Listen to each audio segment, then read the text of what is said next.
Thank you for joining our 7th session of Research 101. I'm Margaret Lynn, the Director of the Office of Clinical Research Development here at UTHSC. I, along with Dorita Brand, the Program Director of Tennessee Clinical and Translational Science Institute, want to welcome you to Research 101. This is an 11-part series, and the goal is to provide some basic information about research study conduct. We're recording these sessions, and they will be available for your viewing on our website probably after the series is over, and we'll probably post those in July. We hope to offer this course twice a year, but be watching for advanced courses that we'll be offering intermittently throughout the year. I want to thank Electronic Research Administration at UTHSC for all of their help in producing this series. During this lecture, your microphone has been muted, so just make sure that you don't unmute. It should be red with a strike through in it. And then also at the bottom of your screen, there's a button called Share Screen, and please do not touch that. We've blocked it, but just for precaution, please don't touch that. If there's any kind of technical difficulty that occurs during the session, we will terminate it, and then it will be posted at the end of the series.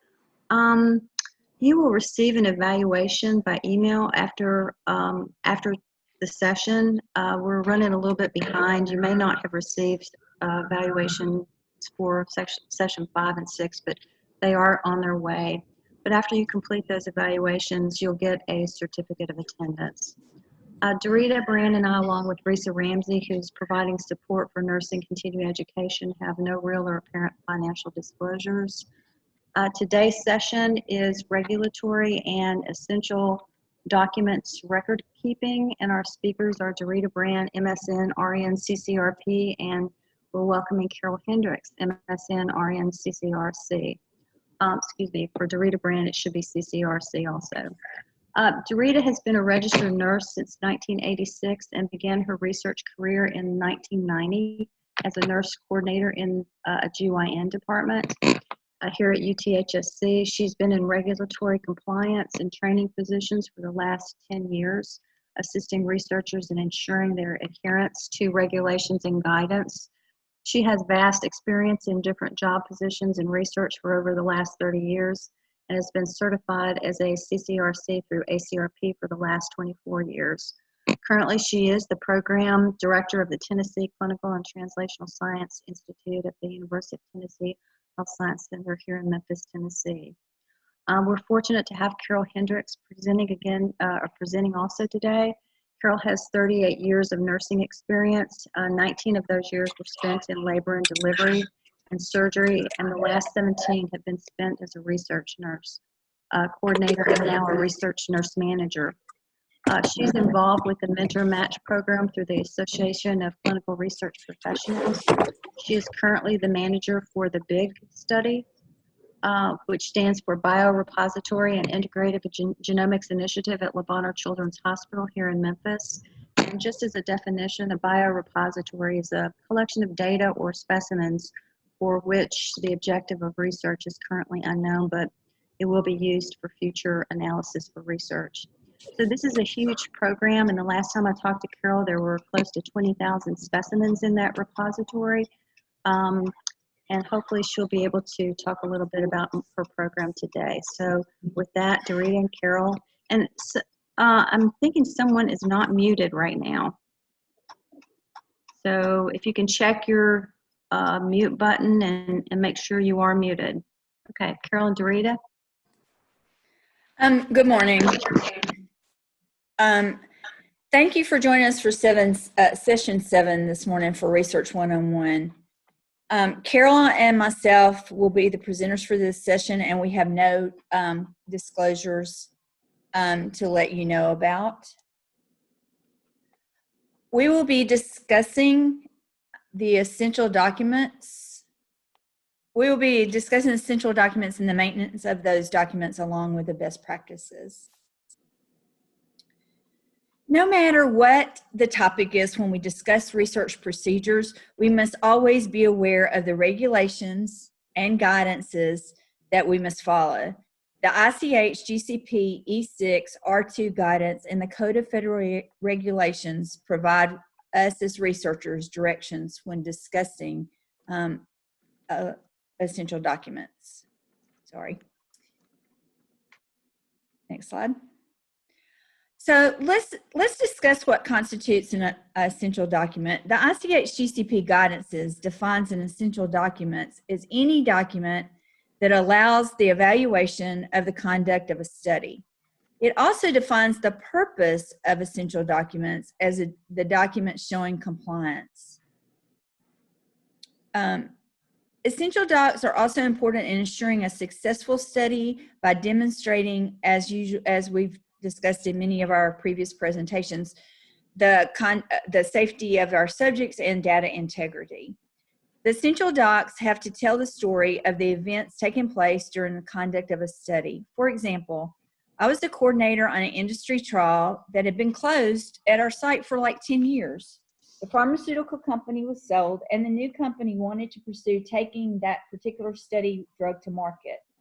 I was called back in to attend a sponsor audit. And this is after the study had been closed for 10 years. If myself and the study team had not maintained and documented events occurring for the subjects throughout their participation, I would not have been able to answer queries that they had before sending it to the FDA.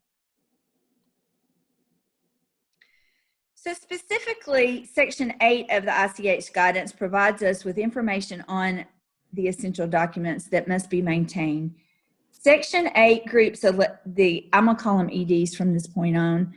Section 8 groups EDs according to when they should be generated: before the trial begins, during the conduct of the study, and after the trial is completed or terminated. Guidance is also provided to identify if the EDs identified are the responsibility of the investigator or the sponsor or both, and who has to maintain these documents. Remember, if you're conducting PI-initiated studies, the PI is also considered the sponsor and assumes the sponsor's responsibilities. So let's talk briefly about the maintenance of these required documents. You should begin establishing your study file as soon as you receive information regarding the study. This may be only a few emails to begin with. Also, you must assure that all essential documents required for your particular study are available for monitoring and/or audits by any of the oversight authorities listed on this slide, and I'll give you a second to read those.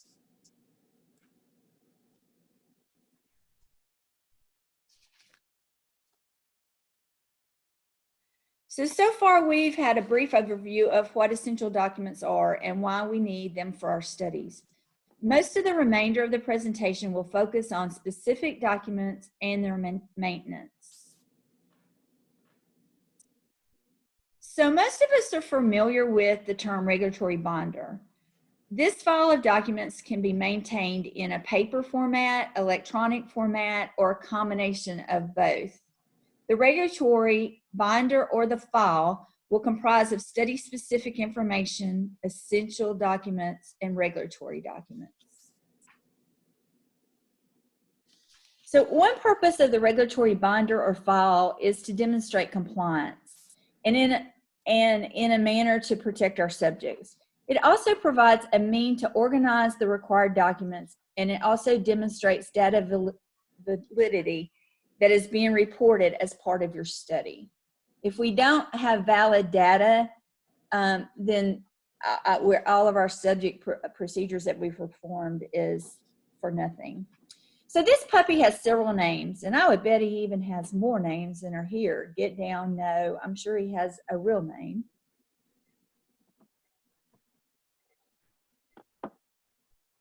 Next slide.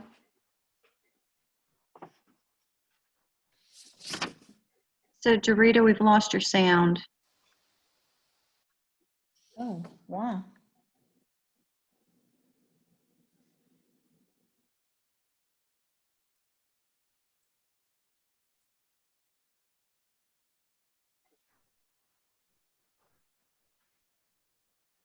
Can you hear me now?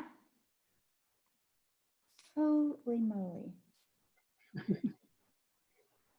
Dorita, I haven't done anything. okay, we hear you now. Oh, So okay. I'm so sorry. I didn't do anything different. it may be an internet issue. Okay, Carol, can you back it up, please?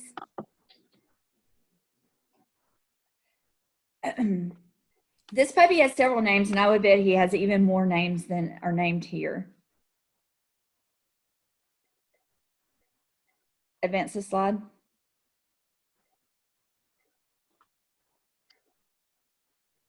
Dorita, I think it's an internet issue because your video is not coming through also. So we'll give it a few more minutes, and if it's still a problem, we'll just have to terminate the session and record it later, okay? Can you hear me now? Yes, I can hear you. Okay, advance the slide, please. I'm going to talk a little bit faster, y'all. Sorry about that. Well, like this puppy, the regulatory binder file also has a lot of names. I will give you a moment to read over some other names that may not that you may use to identify the regulatory binder or the file. A lot of people use regulatory binder. Some might use master trial file or study file, but there are other names that you may hear other people use.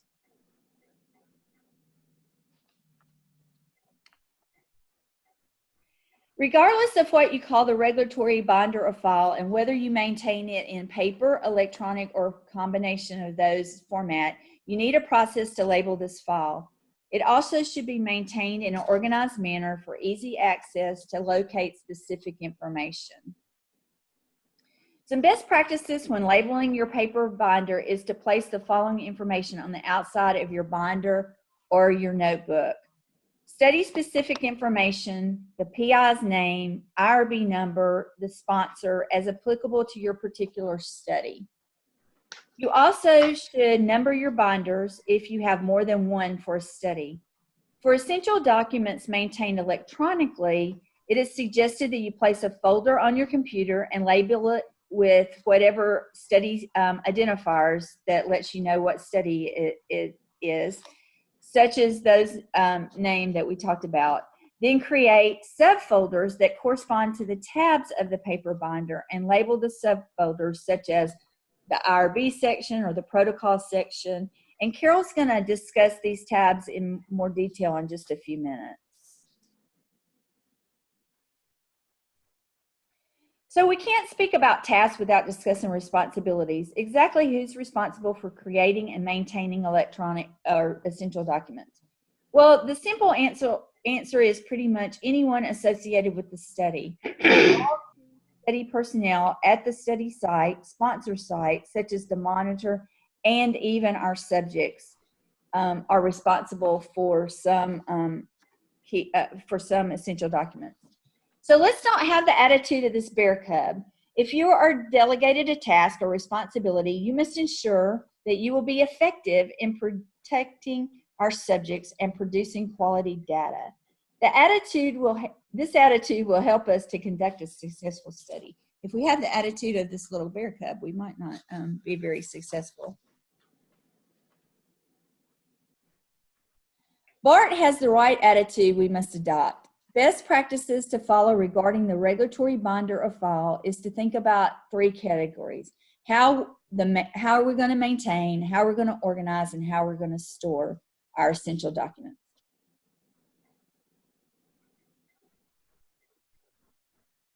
So when maintaining these records, we begin collecting them even before the study is initiated, like we just talked about. Please keep the files current and organized. Specific subject information is often maintained outside of the regulatory binder or file. These are usually kept in individual subject research records. And always remember not to delete or destroy previous versions of documents. For example, you should maintain all versions of the protocol and the informed consent. So organization is a big role to play for a successful study. If your documents are organized and filed appropriately, you are less likely to make errors or have omissions of tasks when conducting the study procedures. Also, if your study files are organized, you will have happy monitors and auditors. So some best practices when getting organized within the paper regulatory binder is to store documents in reverse chronological order. This places the most current information first for easy finding. Also, I like to place documents that I will be referencing most often in the front of my binder, and it will lead to easy access, like placing your current protocol or your current ICF as the first two sections of your binder. And if storing electronically, you need to identify each of these documents with a date, and that way it would be easy to access which document you need. Not all studies will need all documents we discussed throughout this presentation. So we advise you to tailor your regulatory file to the needs of your specific study. So the paper file needs to be stored in a central location that is secure, and electronic files should be password protected. If some sections of the binder need to be located elsewhere, place a note under that tab to indicate where the documents are being maintained. For instance, you may want to have a separate binder for your IRB documents or your signed informed consent forms.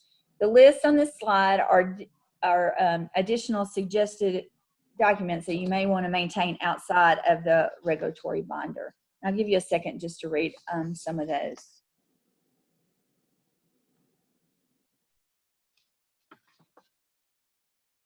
Yes, there are many documents to maintain when conducting research studies. We all know that, right? So Carol now is going to take over the presentation and discuss many of the required documents for our studies. Thanks, Dorita. Welcome, everyone, and thank you for joining us today. For the next portion of the webinar, we're going to be talking about the essential docs that belong and perhaps don't belong in your reg binder. Before I get started, please know that not all of these will be applicable to every study. I'm going to address as much as I can, but please always refer to your study requirements, especially if this is a sponsored study. Your monitor can help you set up your binder so that you cover all of their requirements. Many of the essential docs listed here will be stored in your reg binder. I'm not going to read all of these items to you, but these are the categories that you will most likely see when setting up your binder. For those of us who've been doing this a while, we remember the good old days when a sponsor would ship you a huge box full of perfect binders, all ready to go. They would even print off and file the protocol and investigator brochure for you. Well, those days are often gone now, and you may even have to create the entire reg binder from scratch. This list and this webinar should help you do just that. I'm going to try to share a few little tips along the way, and the first tip is this. Find out ahead of time what the sponsor is going to provide to you. You may need to negotiate extra in your budget to cover office supplies. Of course, your protocol is the star of the show here. Make sure you have the most recent, updated, current version of your protocol. All of the versions should be stored underneath in reverse chronological order. Make sure the signature page has been signed. This shows that your PI has read the protocol and is fully aware of its contents, including the procedures and requirements. The bottom line, it shows oversight. Protocol summaries may be separate documents, or they may be embedded within the first few pages of an amended protocol. If they're separate forms, be sure they're included under this tab. You may want to even consider creating a protocol version log, especially if it's going to be a long, involved study that may have multiple amendments. Now, just like the protocol, you'll need to have the most recent, updated, current version of your ICF. Be sure to include other consent forms like a repository, other languages, a pediatric, or even a sub-study. All other versions should be stored underneath in reverse chronological order. Consider creating an ICF version log, especially if this is a long, involved study that may have multiple changes. We had a presentation on informed consent just on Tuesday, and you'll be able to view that presentation soon. But just a reminder that you need to make sure that you're using the most current ICF. I cannot stress this enough and tell you how many times I've seen the wrong ICF used by mistake. In case you missed that presentation, my tips regarding that issue are: print directly from your IRB's website just prior to enrollment. If that's not feasible, print off just a few, perhaps enough for a week or two, especially if you anticipate a new version coming soon. Remember to collect outdated consent forms that you may have left at remote study sites. Document the version you used when completing your informed consent process documentation form or checklist. And however you choose to stay organized, make sure you have a process for keeping track of the correct version and destroying old versions. And when a new consent is approved, be sure to think about it. And does it warrant reconsent of the previously enrolled participants? If so, come up with a process to accomplish that task. For example, if your participant has frequent study visits, flag their research record and go ahead and put the updated blank ICF in their research record in order to remind you that it needs to be completed as soon as they arrive next time. Now, we don't recommend storing your signed ICFs in the reg binder. For most paper-driven studies, you would store your consent and any updated signed versions in the subject's research record. If you're doing a high-volume study, perhaps a registry or a study where the subject comes in for one quick visit, this may lend itself to storing multiple participants in one binder. For example, I did a study with 150 participants, so I just got heavy-duty expandable sleeve protectors and 5 large binders. Because each participant only had a handful of documents to file, I was able to store 30 participants per binder. Now let's talk about the IRB tab. It's important to maintain all IRB-related documents to prove that your study has been approved, and also to keep track of all IRB-approved documents. Like Dorita just mentioned, this section can be kept in your binder, but more often it's kept in its own separate binder because it can quickly become too large to maintain in the reg binder. If you choose to do this, be sure to put that note behind the tab to indicate the location of this separate binder. So you'll need to print off copies of your IRB membership rosters. Maintain this from the date of the first submission to the closeout of the study. And remember that for UT, you'll need to include all 4 boards. If applicable, include documentation of your IRB's FWA. That's your federal-wide assurance documentation. You can get that from your IRB. And for UT, it's actually available within the IRB's website pages. You might also want to include some IRB SOPs that are applicable to your study. For example, your sponsor may ask to see the policy regarding consent or reportable events. So just for your own convenience, it might be helpful to print those off and keep them handy for the monitor to view when they come to visit. And though it's not technically part of the IRB, I included a certificate of confidentiality in this section because you may need it when you address it in your application or your consent form. Now this does not apply. All right, let's move on to study team credentials. This section also covers your people who are also known as key study personnel, or KSP. You may see it written out. Depending upon the size of your team, this can remain in your reg binder, or it can be a separate, smaller binder. Again, just be sure to put a note behind that tab that you've moved those documents to their own binder. If you're going to use a smaller binder, I like to put colorful paper between each individual file just to make it easier to navigate. Each person needs a signed CV and city training at the very minimum. Some studies may require a biosketch of the investigator, financial disclosure forms, or conflict of interest forms. If the individual is licensed, you will need a current copy of that. That's usually easy to find online under your state's licensure verification website. Some sponsors will accept human subject protection training from other institutions. For example, ACRP offers a free version now. But City is the most commonly accepted form. Check with your IRB to see what's accepted. So my tip for City training is this: send updated City training documents to whomever is responsible for tracking this information as soon as renewals are completed. Otherwise, your approvals will be held up by a study team member's expired training. It happens all the time, and I am definitely guilty of this one. You may have other training required by the sponsor. For example, investigators conducting stroke studies must often have current training in stroke assessment, such as a modified Rankin or an NIH stroke scale, and those are going to expire like a lot of your other credentials. So you must maintain current credentials for each team member throughout their participation, and those dates should align with the dates on the delegation of authority log. The CV should be current. So when you receive someone's CV, take a look, make sure the person's title, employer, and location are current, especially if the PI is new to the institution and perhaps hasn't had a chance to update their CV. The industry standard is that CVs are updated and signed every 2 years. This proves that they've been qualified at any point in time during the trial. I have found that it's helpful to have everyone sign their CV at the SIV, which is your site initiation visit. Most likely, all study team members will attend this meeting, and that way the dates are consistent and easier to keep up with. You can store these documents in paper format, or you can scan them to maintain electronically, but they always need to be accessible, current, and included in your long-term storage. Now, all of these credentials will most likely expire at some point during the study, so decide early on a method that will work best for you to stay organized. And here are some examples. You can open up your Google or Outlook calendar, and on the first Monday of each month, put a little note about what expires that month. This will provide regular reminders so that you can start working on updating those documents before they expire. You could also keep an Excel spreadsheet containing each study team member, the required training, and the expiration date. Post that form on a bulletin board next to your desk.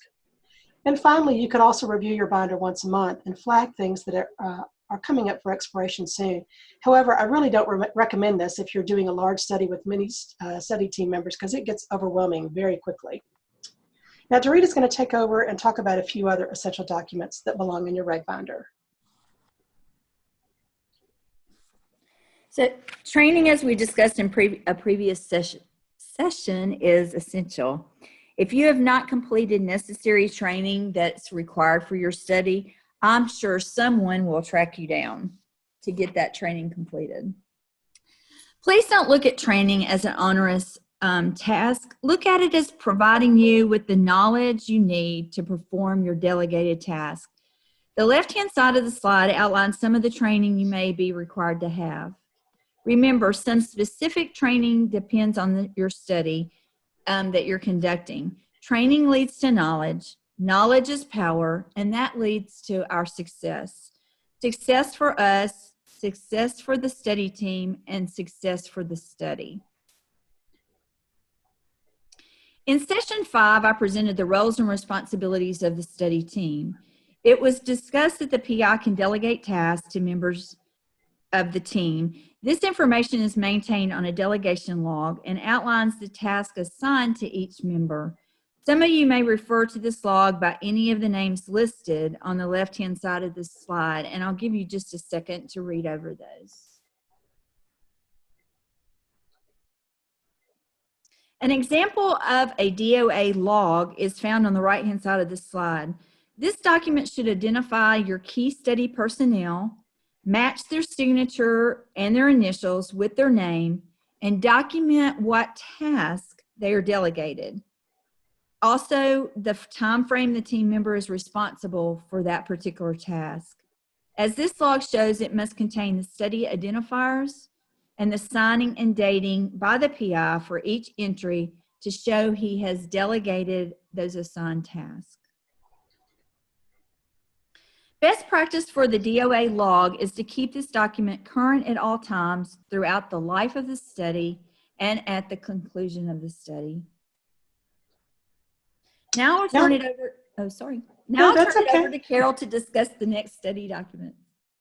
So the purpose of having subject logs is to document the individuals who've been approached, screened, and or enrolled into the study.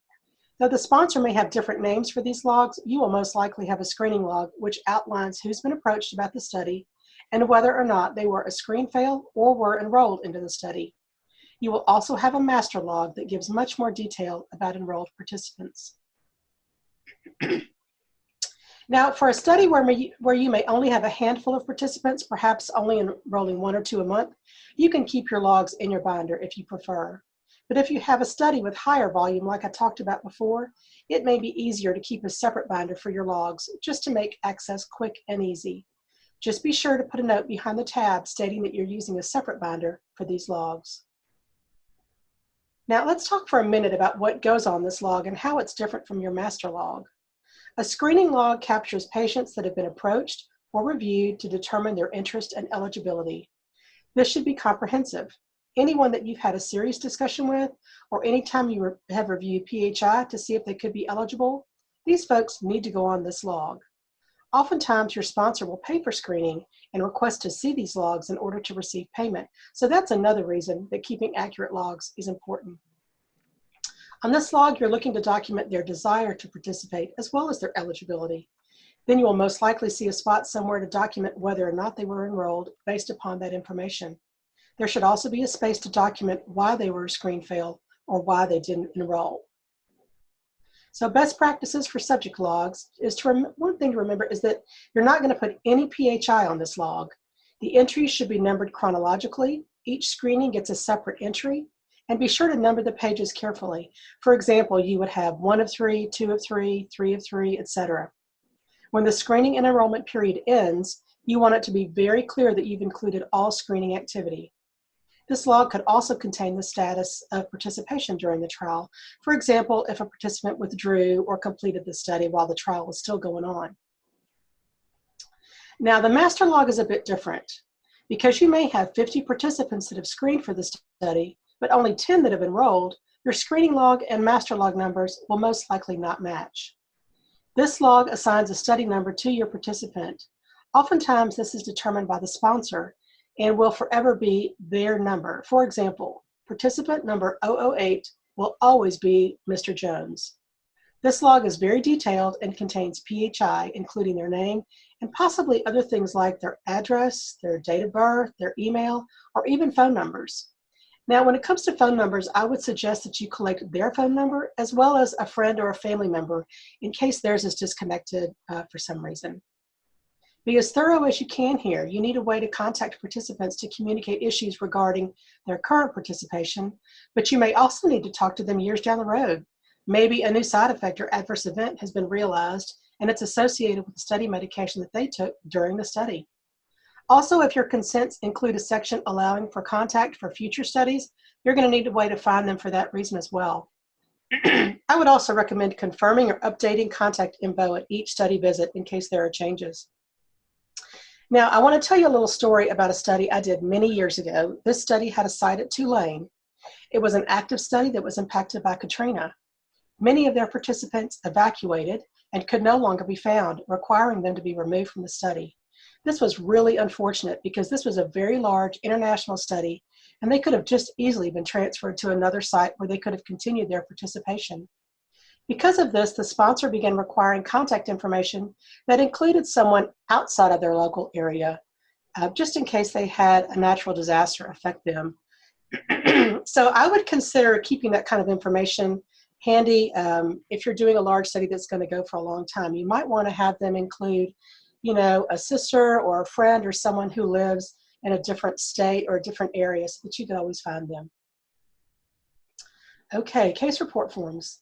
Now, these are the documentation forms that hold the protocol required data or information for each study participant. They also facilitate data collection and data entry.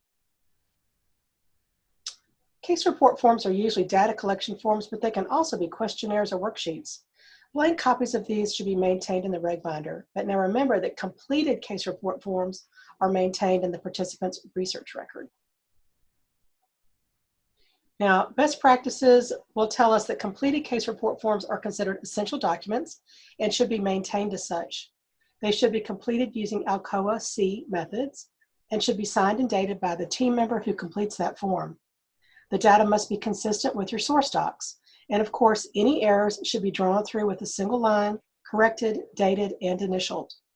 Usually your PI will sign the completed case report forms. Sometimes it'll be at the bottom of each page, or it may be on the last page if you have a long series of multiple case report forms. My tip regarding case report forms is to request copies or screenshots of your case report forms early in the feasibility stage. Seeing the required data collection early helps to determine your budget, and it also helps when you're developing your case report forms. Now, the next presentation coming up on Tuesday will go into source docs in greater depth, but here's a brief overview of this essential document. Source documents can include all sorts of things, but are usually medical records obtained from the doctor's office, hospital records, or even records that you create to collect data during the visit. For example, you may take their vital signs during the visit. The form that you use to document your results becomes your source doc.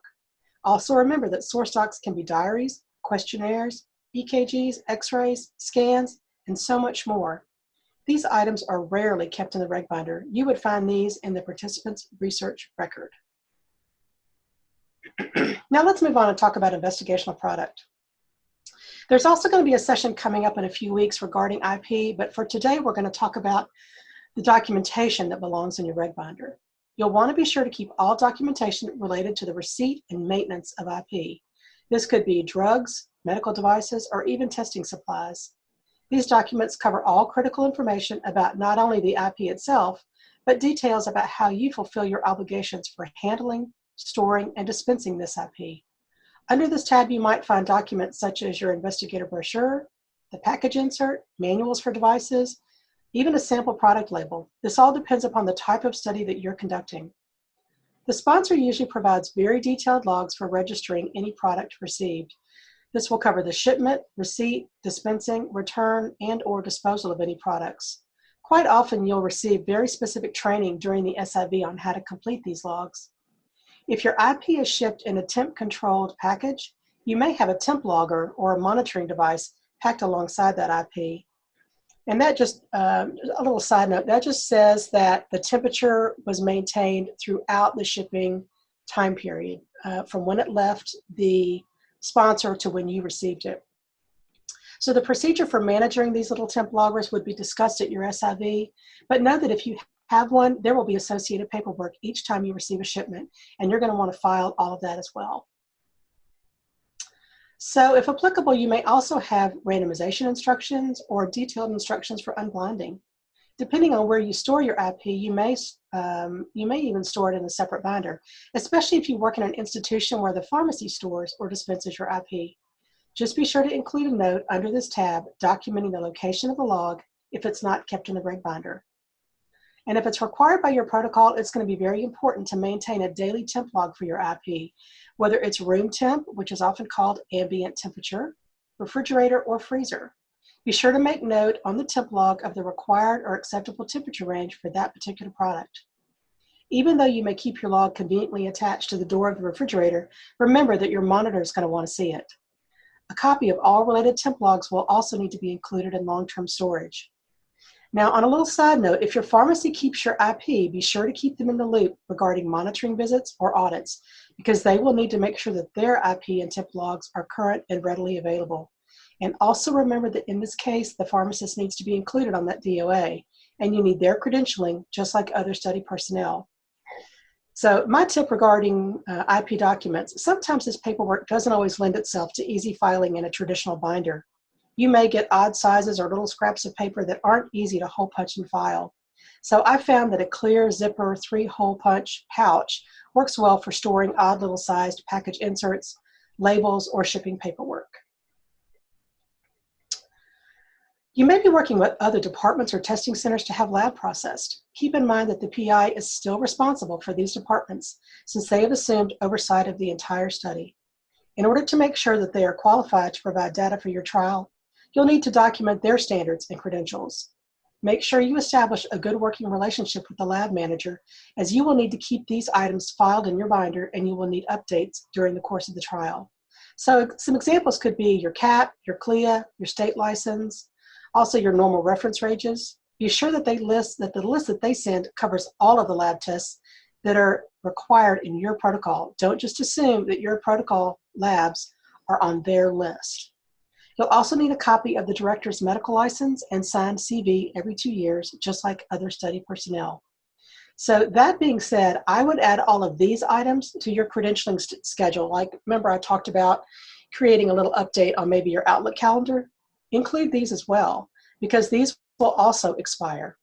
On a side note, I would also say that if you're working for a large institution with multiple satellite sites, make sure you have the corresponding facilities paperwork.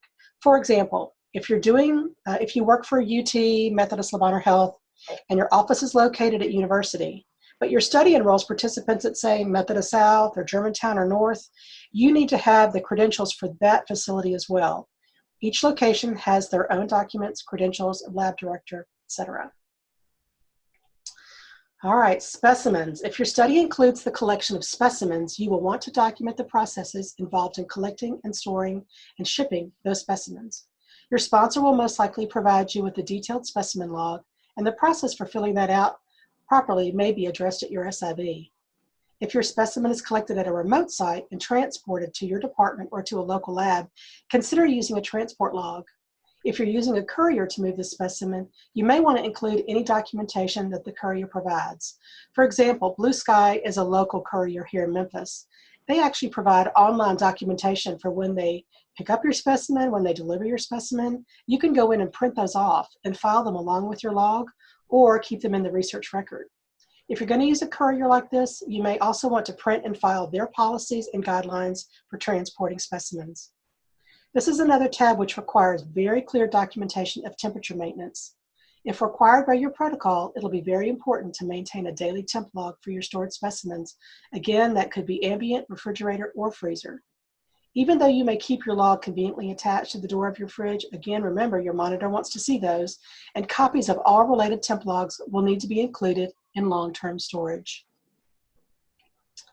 Now, though you may not store this in your reg binder, this information is something that your monitor may want to see. You will need to establish a system for storing all information about the equipment you use to conduct the trial. If you receive manuals or inserts with the equipment, you'll need to file that as well, including the inserts included with little thermometers. Often there's a statement that guarantees their accuracy for a certain period of time. Another thing that monitors request to see are your calibration records, especially for studies that span a long period of time. Unfortunately, you may find that calibration costs are higher than replacing the equipment in some situations. So in this case, you could find that a small ambient thermometer is cheaper and easier to replace rather than calibrating it each year. You may also be able to get your lab to replace your centrifuge with the new one rather than having the old centrifuge calibrated. And if you work for a large institution such as Methodist, their bioengineering team will usually calibrate things such as your blood pressure machines or scales. They're going to put a sticker on them, and in the past, I've even taken a picture of those stickers, printed off the photo, and then just filed them in my records to prove that we've kept up with our calibration.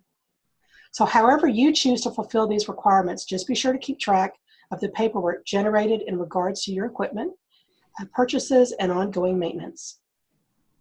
Now, Dorita's going to take over and talk about the rest of the documents you may need to include in your reg binder. Thanks, Carol. We must also maintain records and resolutions of side effects, adverse events on subjects, and report these to the IRB and our sponsor as dictated by the IRB for the study and or the protocol for industry-sponsored studies. Session 9 will discuss in more detail regarding event reporting. So best practice for maintaining the logs for the adverse events might include a side effect or AE log for each subject, creation and maintenance of any corrective and preventive action taken for these issues, and also any required reporting will be maintained by your study, like reporting, as we said, to the IRB or to the sponsor. We must strive to follow the protocol and demonstrate compliance, but we all know deviations will inevitably occur. Most studies will need a protocol deviation to record any non-compliance and the action taken to prevent this event from continuing to occur. The CAPA may be as simple as retraining one staff member on a process or procedure, or it could be elaborate. You want to record the event in real time so as to document the most accurate of information. Well, we've presented a lot of information regarding essential docs to be maintained. So how do we know as a study team if we're doing a good job on this task? Well, most of you have had monitors for at least one of your studies, I'm sure. If your study is monitored, you should have a monitoring visit log. The document will capture the following information: the name of the monitor, the name of the study team member indicating the monitor was present, the date, and the purpose of the visit. In section 11, we'll elaborate more on monitoring visits for us. The correspondence section might be one that needs its own binder depending on the study. This section can be quite expansive for larger and longer studies.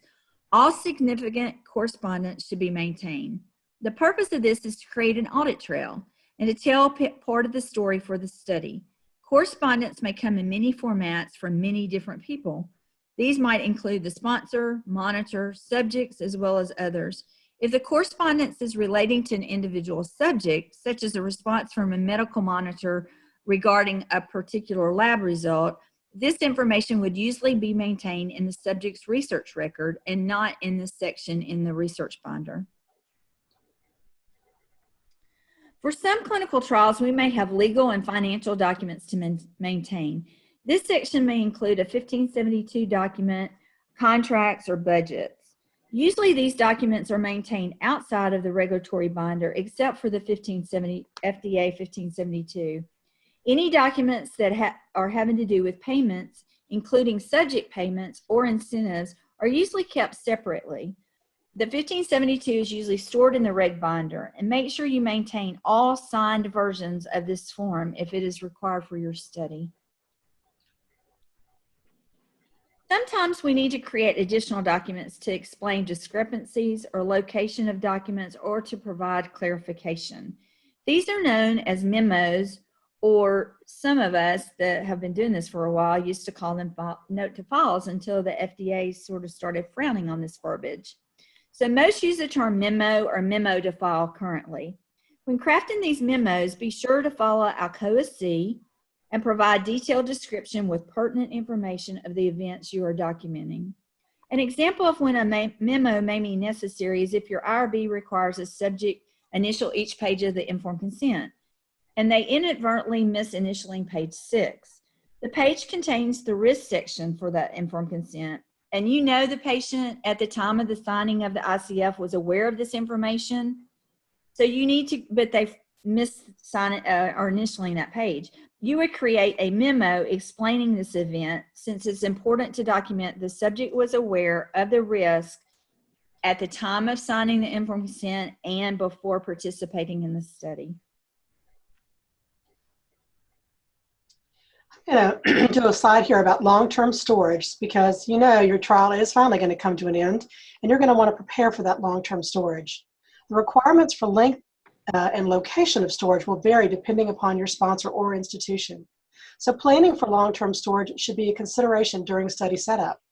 Though it could be as few as 5 years, lately we've heard that some trials are requiring storage for up to 25 years, according to European guidance. Because long-term storage can be pricey, make sure you've allowed for storage in your budget if necessary. If at all possible, store records securely on-site in your own department, though that sort of storage space is not always available. If you have to store off-site, I do suggest waiting as long as possible, because it always seems like you receive a handful of final queries just if you started to pack things away. So some things to consider. Keep the sponsor updated if the location changes. Make sure the space is temp and humidity controlled. When storing electronic items such as CDs or flash drives, I would check with your department or institution first regarding their requirements to make sure that you're storing them safely. Many sponsors offer cloud storage of your reg binder, and you may even store your logs in OneDrive. These are very useful, but I suggest printing things off towards the end because you'll need them for your final storage. You never know when a website will go down or you lose access to their portal. The company could even go out of business. And be sure to include the current SOPs that guided your study during that particular time frame, both departmental and IRB SOPs. The other list is just my routine for storage. Be sure to use your department guidelines. These are just some helpful hints. So be sure to remove the hard notebook binder, the colorful paper dividers, plastic sleeves, paper clips, and binder clips. This may even be a requirement of your storage facility. Use oversized rubber bands horizontally and vertically to secure the specific sections together. Then place that section in a labeled expandable manila folder and store it in the same order that was listed in your binder's table of contents. Follow your institution guidelines for labeling and storage of the boxes appropriately. So if you use a company like Iron Mountain, they will give you very specific documents that you fill out, and they'll give you duplicate records of those documents. And that's really important to have before you release those boxes to them. Because down the road, let's say you need the enrollment logs for X study, you're going to need to know that they were in box number 4 so that you can request that specific box in the future. So always make sure before you let go of your boxes, you know which boxes are going, what's in those boxes. Again, these are just some of my ideas, and I'm sure each of you have other great tips that work for your department. Just follow your department guidelines when planning for this final stage of your study. So in conclusion, some takeaway points that we'd like you to have are to be organized. The location of your regulatory file should be accessible to the appropriate team members and should be up to date at all times. And also remember to maintain and store these files until it's appropriate to destroy them, if you ever destroy them. This is dependent on your particular study of how long you have to maintain these documents. So Carol, Margaret, and I would like to thank you for attending today's session, and sorry for some of the technical glitches we experienced. I'm sure this is just our new normal, right? Hopefully you found some of this information helpful, and if you have any additional questions or comments that were not addressed throughout our presentation, feel free to contact myself or Carol. Our emails are there, and then I think probably Margaret will see if we had any questions through the chat that we might can answer for the next couple of minutes.